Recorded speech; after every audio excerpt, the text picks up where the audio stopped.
Hey, everybody, welcome to Fatso Radio. How you doing? This episode of Fatso Radio and every episode of Fatso Radio is brought to you by Volpe Martial Arts. That's right, folks. Volpe Martial Arts is KW's hottest, newest Kung Fu and Happy Kido school. Check it out, VolpeMartialArts.com. My brother, Sifu Adam, comes to you. He brings you his love, his passion, his skill, his patience, his love. Check it out, VolpeMartialArts.com. Folks, tonight I talk about censorship. Check it out. I love you all. Fatso Radio. Lily, take it away, babe. Fatso, the really great podcast show. Fatso, our very first podcast show.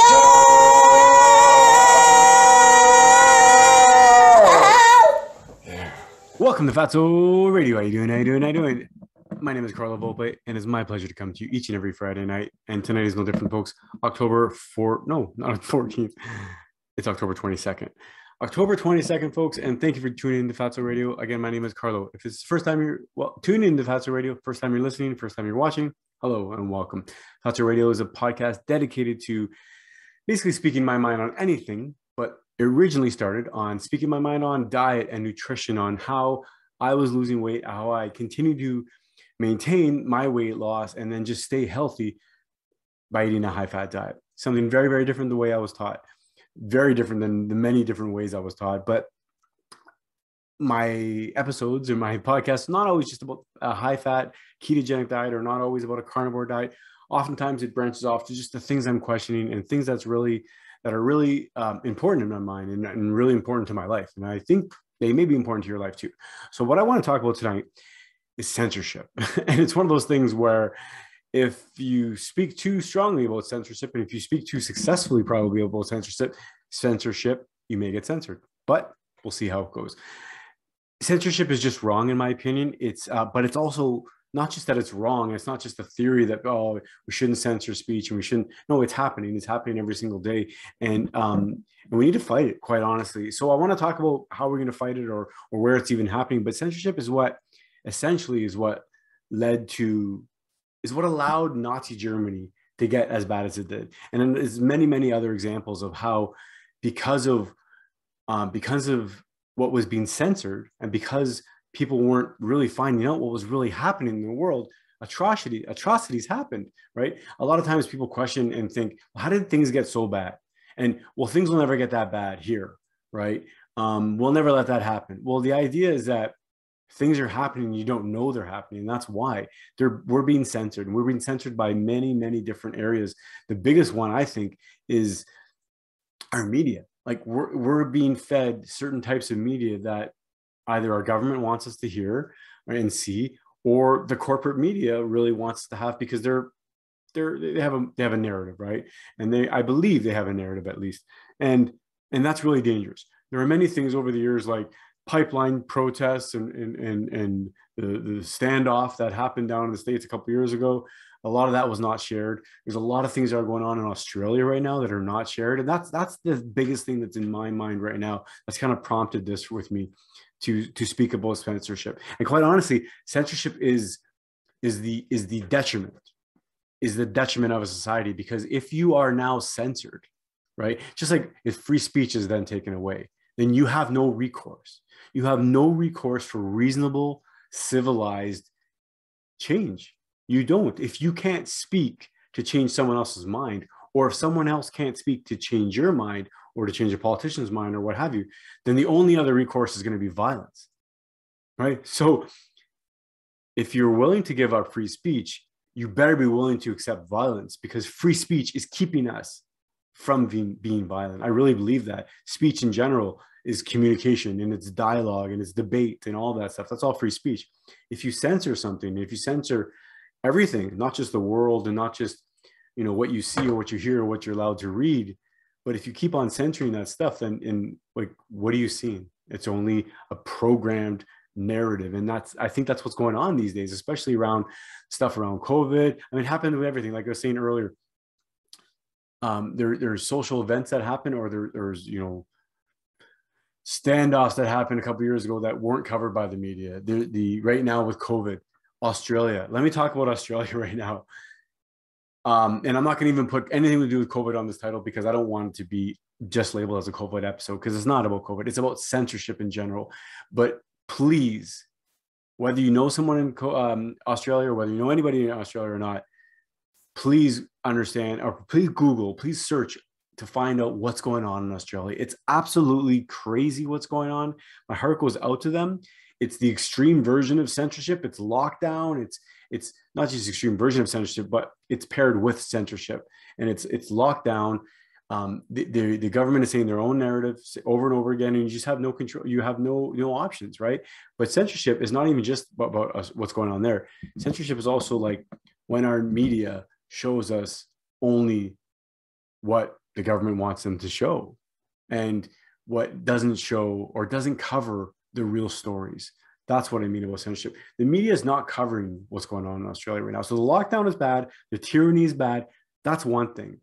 The media's job, the news, their job of the news is to, and to journalists, to investigative journalists, reporters, their job is to go out, find the story, tell people about the story, expose the story. So if it's an atrocity, if it's something terrible that's going on, we need to know about it. We need to fix it, or not, even if we can't just fix it ourselves, we need to know about it, because the more people that know about things, the faster things will get fixed, because the faster people's minds will change, and the more people's minds will change, the faster politicians' minds will change, because there'll be pressure. If the public perception changes, we've seen public perception change on social media these days super fast, where in Ontario here, Premier Doug Ford said something a year ago. People went crazy. Twitter, Facebook, Instagram, comments. Next thing you know, 2 days later, they changed their position. I think the example for Doug Ford was that we were on one of our many phases of a lockdown, and they said that playgrounds were closed for kids. We couldn't have, kids weren't allowed to go to playgrounds. Twitter went nuts, or Facebook went nuts, or whatever. And then I think by the next day, or even by Monday, he said, okay, well, let's go. You can have playgrounds again. You can have playgrounds open up. So that's crazy. But that's one of those things where, like, we spoke and people spoke up, and that's what we need to speak up. But if things are censored and you don't actually see the real story, then that's so dangerous. And there's all kinds of things going on all over the world. In China, I don't even want to talk about what's going on right now in China, but in China, there's terrible things going on, and our news agencies are just not covering it. Why? I don't know. Nobody knows. There's terrible things all over the world going on, of course, and our news doesn't cover it. There's terrible things going on right in the US, right in Canada, and we're showing sort of only certain things, right? And right now, it seems to be the only thing we're shown is about COVID. It's about getting your vaccine, doing your job to play your role as a good citizen. It's almost comedic how closely it sounds like a cartoon version of how to become a communist, right? Or how to be a good comrade. It's like, fall in line, do what you're told, be responsible, play your part, get your check mark, and take your selfie. And then it was all these selfies with masks. I'm not saying anybody who's wearing a mask is bad. I'm not saying anybody who's taking a selfie is bad, but there are people who have done it, who look ridiculous.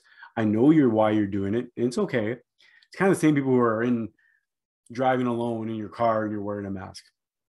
Make up your own verdict on that. But if you're driving in your car alone and you're wearing a mask, there's nobody around you, I don't know where you're going to catch COVID, but if you are going to catch it, in this case, you're going to catch it from your mask probably, because if it's that close to you, it's in you. I'm sorry, but I don't know. But back to censorship. Social media censors things all the time. We've seen it, and then when social media pairs up with government and they create policy, then that's the real problem. And that's a slippery slope. I appreciate our American friends. Thank you, my American friends. Thank you, the people in the United States, for standing up for freedoms, for standing up for the rights, because there are countries all around us in the West where we think are free countries that aren't being free right now. And we're not, certainly it doesn't feel like we're free, but our free speech is being attacked, and it's being censored. And there's always the argument of whether it's Facebook or YouTube or whatever it is. Are they town squares? Are they?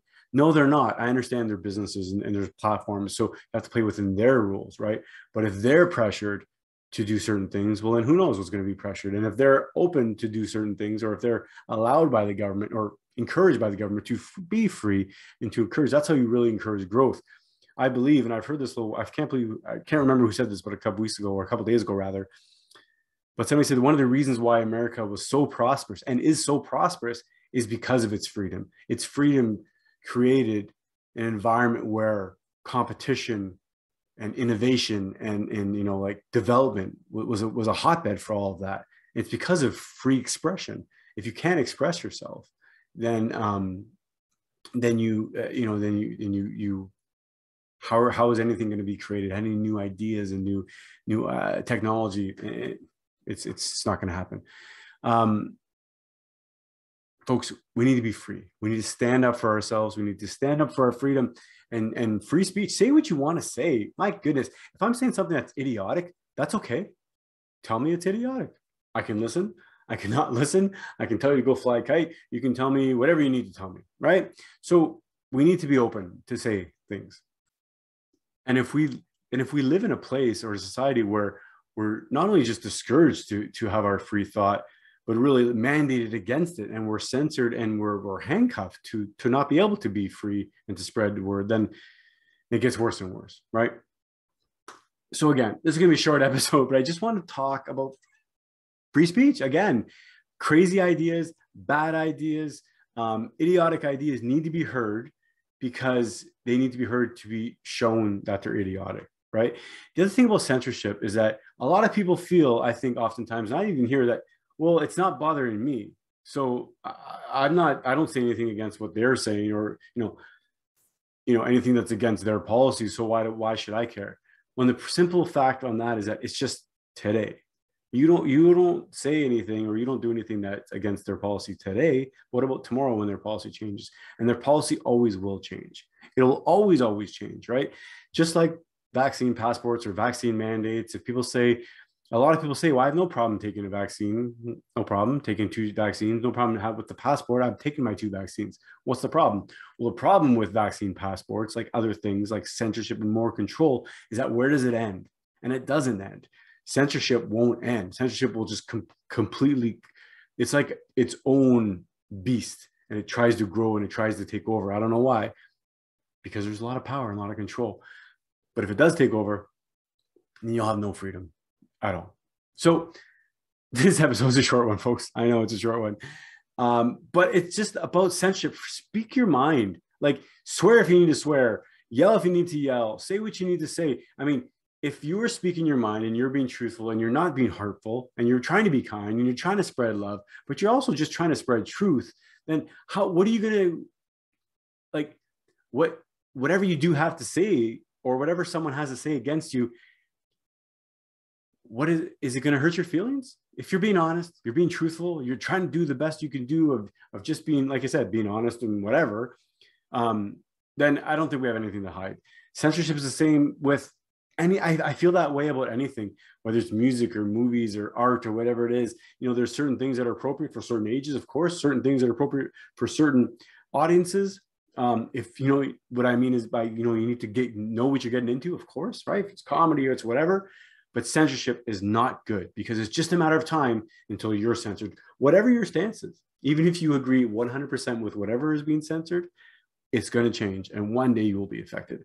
Just like any other lockdowns and laws, the more strict they get, then the more of our freedoms get eroded, it's going to affect more and more people. And eventually, when all the freedom gets eroded and we have no freedom at all, it'll be too late, right? So how does it happen? Again, back to my original point, how did Germany happen? How did Nazi Germany happen? And other places like that? One of the ways is by censorship.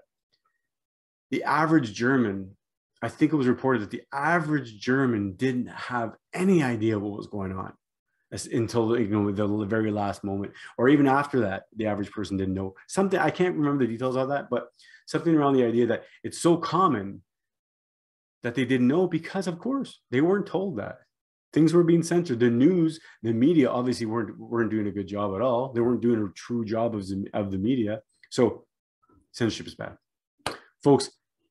Happy October 22nd, a little episode on censorship. Speak your mind. If you see something, share it. If you hear something, tell people about it. If people think you're crazy, that's okay. You need to speak your mind. I think people are speaking their mind. That's one of the great things about the internet, is that it is open to anybody and everybody. and we all have a platform, a potential platform anyway. Speak your mind. I love you all. Thanks for listening to Fatso Radio. This episode and every episode is brought to you by Volpe Martial Arts, folks. Volpe Martial Arts, KW's hottest, newest Kung Fu and Hapkido school. Check it out. My brother, Sifu Adam Volpe, comes to you. And check it out, volpemartialarts.com. All right, folks. Censorship. I don't think this will be censored, this episode. I didn't say too many things that were crazy. I love you all. Thanks for tuning in. Peace. Fatso Radio. Let's say bye to everybody. Bye. And we'll say thanks for listening. Say thanks for listening. Thanks for listening. Bye-bye. Fatso Radio, the really great podcast show. Fatso Radio, the really great podcast show. So get your butt and get in your chair. Don't eat your nails and don't pull your hair. We'll talk about chicken or talk about steak. We'll talk about fat, for goodness sake. Fatso, the really great podcast show. Fatso, a very first podcast show.